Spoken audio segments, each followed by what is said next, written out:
Well, hey everyone, I'm so glad you're joining us for this session on worship and sacrifice, and I pray that God speaks to us and calls us to deeper worship in this moment. Truthfully, sacrifice is a topic that I avoid sometimes. I don't think any of us hear that word and say, yes, sacrifice, because we know that with sacrifice comes discomfort and cost. But if you're like me, I fail to remember that great joy also comes with sacrifice.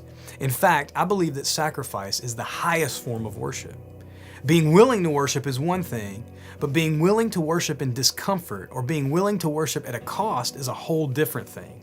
And I think our willingness to worship through sacrifice as worship leaders and worship musicians expresses something important to those that we lead in worship.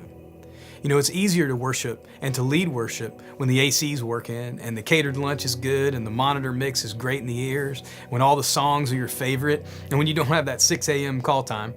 But it's harder to worship and to lead worship when the conditions aren't as favorable.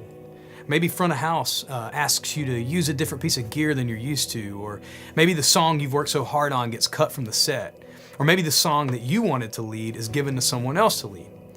You know, I think of all the discomfort that the Apostle Paul experienced in his ministry, and through it all, his ministry made a massive impact. Paul talked about all the things that he went through in 2 Corinthians 11. He was shipwrecked. He spent days adrift at sea.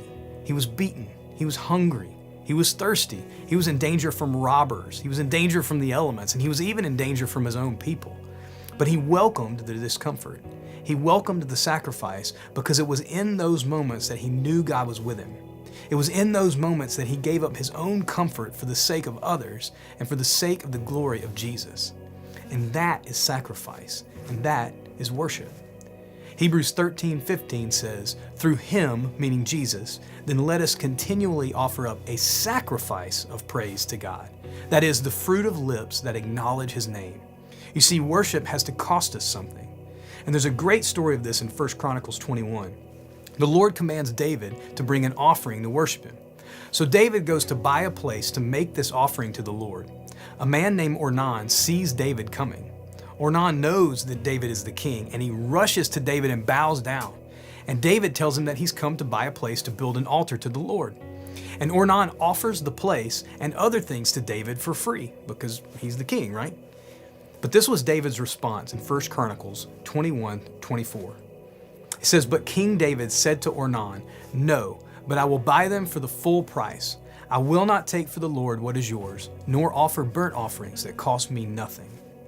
David knew that true worship always comes at a cost. He knew that true praise is a sacrifice.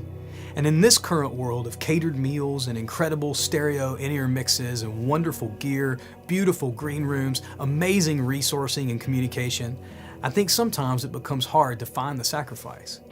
I'm sure I'm grateful for all those things, but I also want to ask God to help me to find places to sacrifice. I believe that great sacrifices cause deep worship. Sometimes we have trouble getting out of bed on those early mornings, but Abraham loved God so much he was willing to give up his own son. You know, sometimes we struggle to get excited about playing songs that aren't our favorite, but Paul was willing to be beaten for the gospel. You know, sometimes I live my own life seeking the greatest comfort, while God is calling me to pay the higher cost, because the Lord knows that deep worship and rich joy often come from places of great sacrifice. Paul taught us in Romans 12:1 that a sacrifice isn't just something that we bring, it's something that we should be. Romans 12:1 says, "Therefore, I urge you, brothers and sisters, in view of God's mercy, to offer your bodies as a living sacrifice, holy and pleasing to God. This is your true and proper worship." Paul meant that we should live our lives as a sacrifice, and that being a living sacrifice is true and proper worship.